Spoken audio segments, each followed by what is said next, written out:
President Joe Biden heads to Capitol Hill in an attempt to salvage his voting rights reform legislation after Democrat Majority Leader Chuck Schumer laid out a new strategy to get them passed, which may not require changing the Senate rules. Capitol Hill correspondent Erik Rosales is following the story, and he joins us now. Erik? Good evening to you, Tracy. You know, the commander-in-chief spent about an hour with Senate Democrats behind closed doors. He was talking about a number of issues. He wants to be able to make this thing happen, but when he came out, he says he's not quite sure if he can get voter reform done. As we know, the House ended up passing the voter reform measures that it's now moved on to the Senate floor for debate, but Republicans I spoke with say they are dead on arrival. I suspect he'll have about as much success with that as he did the 2 times he came over to push for Build Back Better. Both of them failed, and 3 strikes and you're out. Senate Republicans have repeatedly blocked Democrats from even debating voting rights legislation, but now Majority Leader Chuck Schumer attached the voting rights bills to a separate bill in the House, which passed this morning. That opens the door for the Senate to debate voting rights legislation on the floor at any time without changing any Senate rules. As EWTN News Nightly has reported, Senators Kyrsten, Sinema, and Joe Manchin opposed dropping the 60-vote requirement to get these bills passed. The debate over the Senate's 60-vote threshold shines a light on our broader challenges.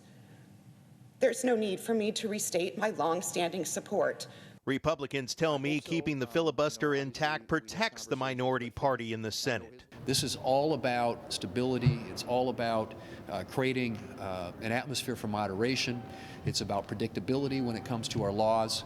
And the Senate Democrats are intent, it seems at least, their leadership, on blowing this all up. After meeting with Democrats, the president spoke with reporters.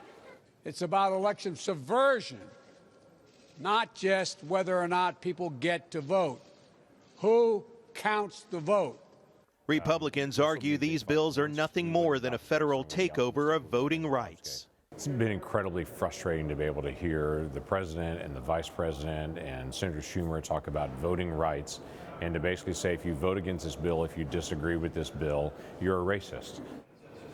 Senate Democrats want a final vote on the issue on or before Dr. Martin Luther King Day. That's Monday. But with Senator Joe Manchin and Sinema not on board, and also we've learned late this evening that Senator Brian Schatz left the Capitol. He's from Hawaii, a Democrat. He left the Capitol positive with COVID. So that only leaves them with 47 votes right now.